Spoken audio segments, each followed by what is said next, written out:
It was 1:07 in the quiet night of Mbarika, Nigeria. Most people were asleep, but something shocking happened. Adaobi was pushed out of her house by her husband, Tunde.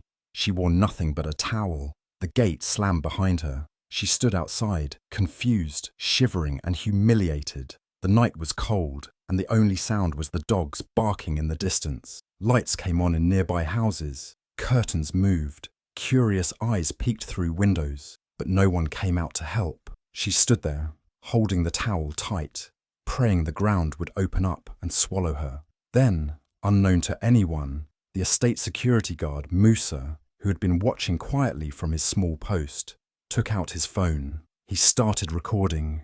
Every moment, Tunde yelling, Adaobi crying, the neighbours watching, was captured. Musa didn't say a word. He just recorded it all, his face calm, his heart heavy. He knew this video would change something, maybe not tonight, but soon, because what he had seen wasn't just a fight, it was a woman's dignity being torn in the dark, and he wouldn't let it go unnoticed. By the next morning, the video was everywhere. Musa's recording of Adaobi being thrown out in a towel had gone viral. It was on TikTok, WhatsApp, Instagram, spreading fast across Nigeria and even beyond.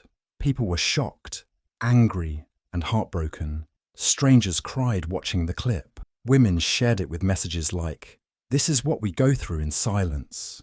Men debated in groups, some defending, others ashamed. In just hours, Tunde's face became known across West Africa. He wasn't just a husband anymore. He was a symbol of shame.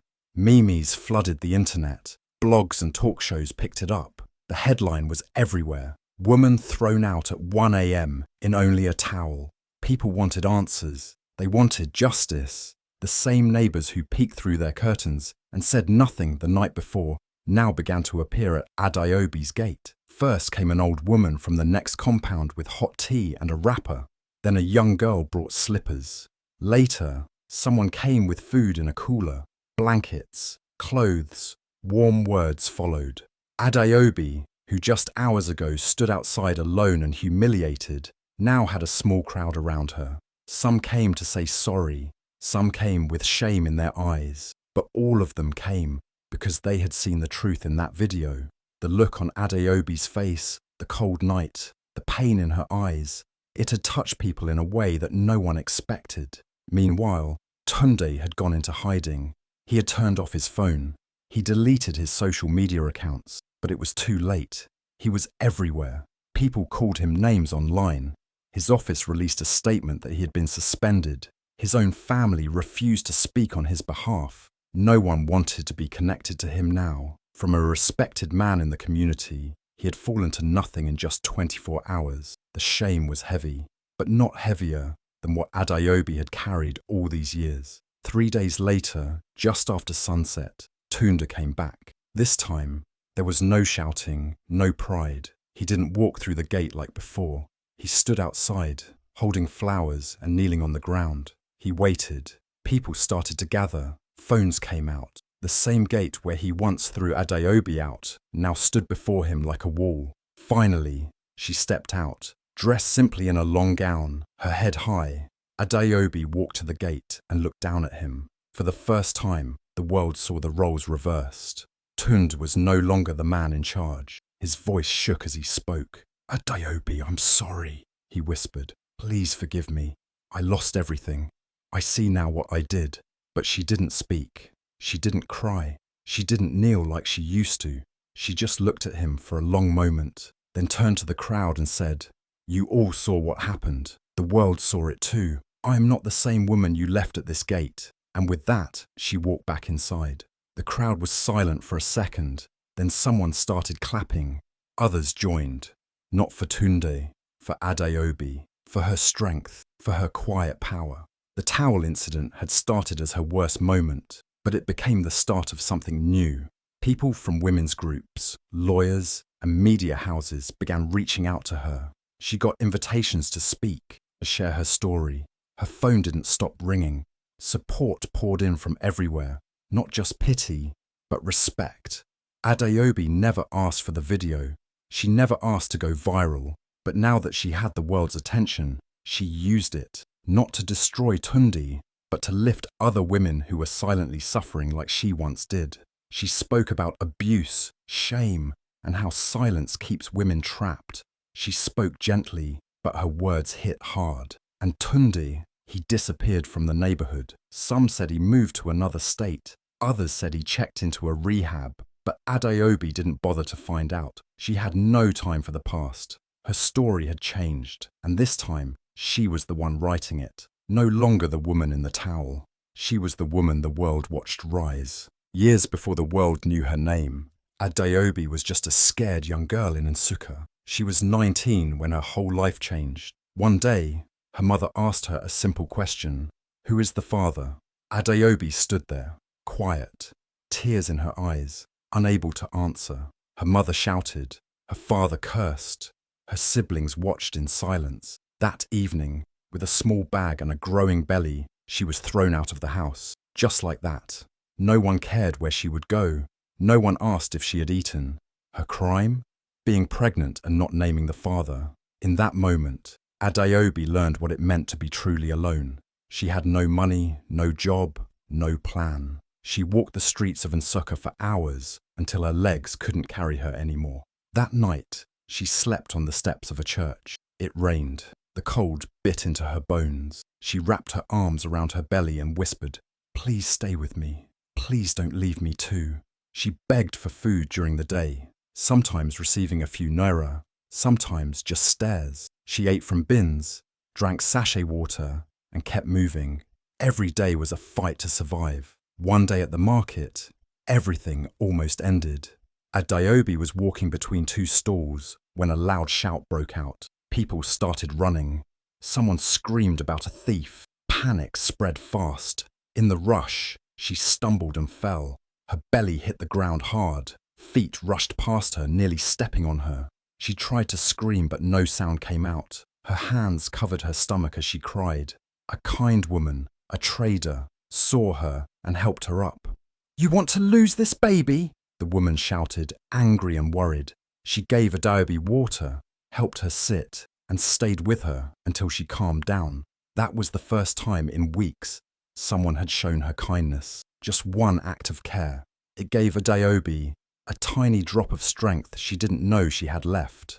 After that day, Adeobi found small jobs around the market. She washed plates in food stalls, helped traders carry goods, and sometimes just sat quietly, folding nylon bags for sellers. Some gave her food.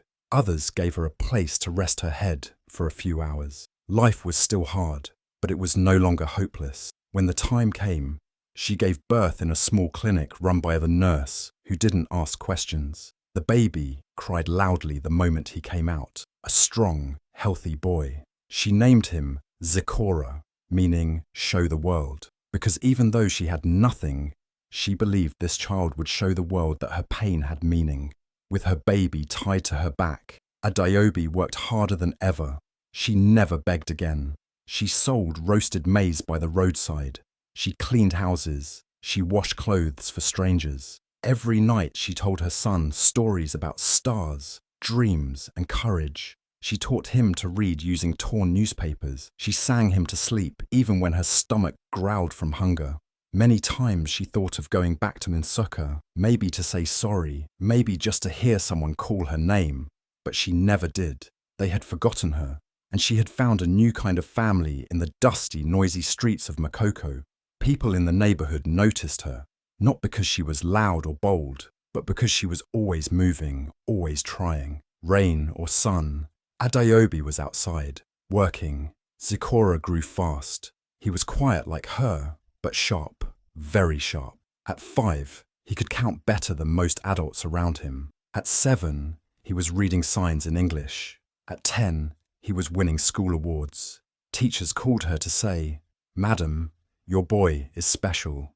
Adeobi would smile, tears in her eyes, and reply, "Yes, he is." No one saw the pain behind her smile. No one knew how many nights she went without food so her son could eat, or how many times she walked barefoot just to buy him a second-hand textbook. But she didn't care. She wasn't doing it for praise. She was doing it for Zikora, for the future she believed he could have, even if she never did. And then, Something she never expected happened. Zikora won a national scholarship. His photo was in newspapers. TV stations came to interview him.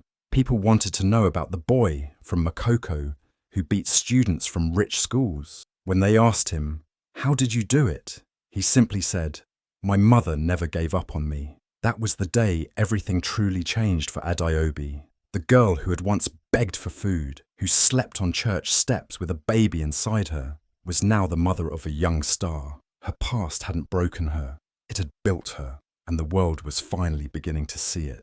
Adeobi woke up every day before the sun. In the slums of Makoko, Lagos, life was not easy, but she had no choice. She tied her old scarf around her head, lit her small stove, and began roasting maize to sell. The smoke filled the small wooden room she shared with her son, Zikora. He was still sleeping, curled up on a thin mat, his tiny arms holding onto his schoolbooks like treasure. She looked at him and whispered a short prayer, the same one she said every morning. "God, help me raise this boy well. Let him become someone." Adeobi had no helper, no rich family, no support. What she had was her hands, her faith, and a strong will to survive. After selling maize, she would walk around the neighborhood asking if anyone needed their clothes washed. Some people looked down on her, some shouted, some paid little or nothing. But she never argued. She needed the money, not for herself, but to send Zikora to school. Every naira she earned went to his books, his uniform, and his lunch. Sometimes she went to bed hungry so he wouldn't. At times, she sewed up his torn sandals with thread and needle, praying he would not be laughed at in school. Most people didn't understand her. They would say, "Why suffer so much? That boy will forget you when he grows." Others said, "Boys from the slums don't go far." But Adeobi didn't listen. She believed Zikora was different. He was quiet, thoughtful, and always curious. He would ask her questions about the stars, about countries he read about in books. Once he said, "Mummy, will I ever enter a plane?" She smiled and replied, "One day, my son, one day." Zikora loved school. Even when it rained and flooded the narrow wooden bridges of Makoko, he would find a way to go. He used nylon bags to cover his books. He studied by candlelight and read old books that others had thrown away. Teachers noticed him. They said he had a sharp mind. He always came top of his class, and sometimes he helped older students with their work. But still, many people didn't believe anything big would come out of it. After all, he was just a poor boy from the slum. Then one day, everything changed. Zikora entered for a national science competition. He had studied for weeks using borrowed books and old question papers. The day of the competition, he wore a clean but faded shirt. Adeobi had spent the last of her savings ironing it at a neighbour's place. He looked at her before leaving and said, "No matter what happens, thank you for everything, Mummy." She held his face and kissed his forehead. "You've already made me proud," she whispered. Weeks later, a letter came. Adeobi opened it with shaking hands. She screamed. Zikora had won, not just the competition, but a full scholarship to study abroad. It covered everything: tuition, books, accommodation, and travel. Her son, her little Zikora, was going to fly in a plane, just like he dreamed. The news spread fast. TV stations came. Reporters wanted to meet the boy genius from Makoko. They took pictures of Zikora standing beside his mother, beside the stove where she roasted maize. When asked how he did it, Zikora always said the same thing: "My mother, she is the reason. She gave me everything she didn't have." People who once ignored Adeobi now looked at her with respect. Neighbours who once mocked her now brought gifts. Women in the market said, "We didn't know you were raising a king." But Adeobi knew. She had always known. Every late night, every hunger-filled morning, every insult she swallowed, it had all been worth it. When the day came for Zikora to travel, Adeobi wore her best wrapper. She held his hand tightly at the airport, her heart full. "Don't forget who you are," she told him. "You are my son. You are God's child. Go and shine." Zikora hugged her and promised, "I'll come back one day. You'll see, Mummy. Everything will change." And he did go. He studied hard. He made friends from different countries. He sent her letters, money, gifts. But more than that, he sent her hope. He called her every week, sharing his wins, his fears, and his dreams. He never forgot the smell of roasted maize or the sound of her voice praying for him at night. Back in Makoko, Adeobi continued her simple life. She still worked, still prayed, still helped other women. But now, when she walked through the market, people greeted her with respect. They called her Mama Doctor and smiled. She had become a symbol, not just of strength, but of what was possible. She had raised a king, not with riches or fame, but with faith, fire, and love. And the world was finally beginning to see it. Years passed, and many things changed. The little boy, who once studied with torn books under candlelight, had become a man the world respected. Zikora Ez, Adeobi's son, now wore suits and spoke on global stages. People called him Dr. Zikora, a United Nations advisor, a real estate mogul, and one of Africa's brightest minds. He had travelled the world, met presidents, and helped build homes for the poor across several countries. But through all his success, he never forgot where he came from. He never forgot Makoko. And most of all, he never forgot his mother. One day, Zikora told his mother, "It's time to go back home, Mummy." Adeobi didn't ask questions. She trusted her son. She had always known he would do something great, but she didn't expect what came next. When they landed in Nigeria, there were cameras, reporters, and crowds waiting at the airport. They weren't there for a movie star or a musician. They were there for Dr. Zikora Ez, the boy from the slum who became a giant. Zikora didn't return just to visit. He came back with a mission. He was building low-cost housing for struggling families. He had a plan to change how people lived, especially in places like Makoko. But he also had something personal to do, something that had stayed in his heart for years.